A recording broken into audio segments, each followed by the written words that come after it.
In der Entwicklung von Großdrehbohrgeräten stellten wir uns folgende Fragen.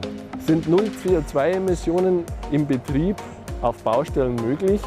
Und viel wichtiger noch, sind auch Hochleistungsverfahren mit diesem Bohrgerät anwendbar, die eine permanent hohe Leistungsanforderung an das Gerät stellen?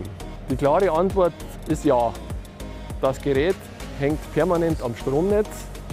Damit ist sichergestellt, dass die hohe Leistung im Dauerbetrieb auch in Tag- und Nachtschichten während der ganzen Bauphase zur Verfügung steht. Es gibt keine Unterbrechungen für Ladezeiten von Batterien oder Sonstiges. Man erkennt hier schon am Geräusch, dass kein normales Gerät am Arbeiten ist. Der 405 kW starke Asynchronmotor treibt den Standardpumpenstrang an, wie er auch in der Schwester, der BG33, angebaut ist. Im Vergleich zur dieselbetriebenen Schwester haben wir hier eine Lärmreduzierung um 50%, was sich in einem Schallleistungspegel von 107 dBA widerspiegelt. Das Standardgerät hat einen Schallleistungspegel von 110 dBA.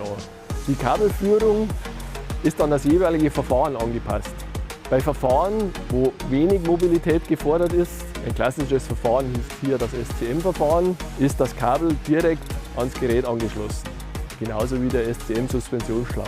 Beim Kelly-Verfahren sieht die Sache schon ganz anders aus. Kelly-Verfahren ist ein Verfahren, das eine sehr, sehr hohe Mobilität des Bohrgeräts verlangt. Aus dem Bohrloch rausfahren, schwenken, um das Bohrwerkzeug zu entleeren, wegfahren, das nächste Bohrrohr holen, wieder zurückfahren. Dies alles muss mit dem Kabelanschluss bewerkstelligt werden. Hierfür haben wir eine sehr praktikable und einfache Lösung mit unserem Kabelarm gefunden. Dieser Kabelarm ermöglicht die nötige Mobilität für das Kellybohrverfahren.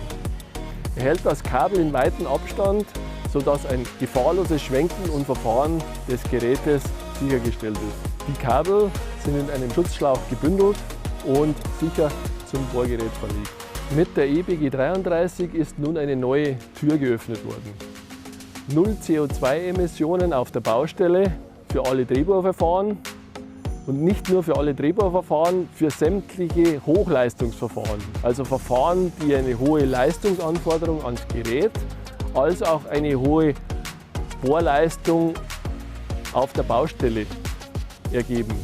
Nicht nur Drehbohrverfahren, auch Verfahren zur Herstellung von Wänden, wie zum Beispiel CSM oder auch eine Bauerfräse, können mit der eBG 33 betrieben werden. Bei Bezug von grünem Strom zum Beispiel haben wir einen Gesamt-CO2-Ausstoß, also Produktion, Bereitstellung und Betrieb von nur 7 Promille verglichen mit einem dieselbetriebenen Drehbohrgerät. Damit ist ein großer Schritt hinsichtlich Nachhaltigkeit bei Bauausführungen gemacht worden. Die neue eBG 33, multifunktional, prädestiniert auch für Hochleistungsbohrverfahren, hochmobil für das klassische Kellybohrverfahren und nachhaltig im Betrieb. Der Schritt in die Zukunft.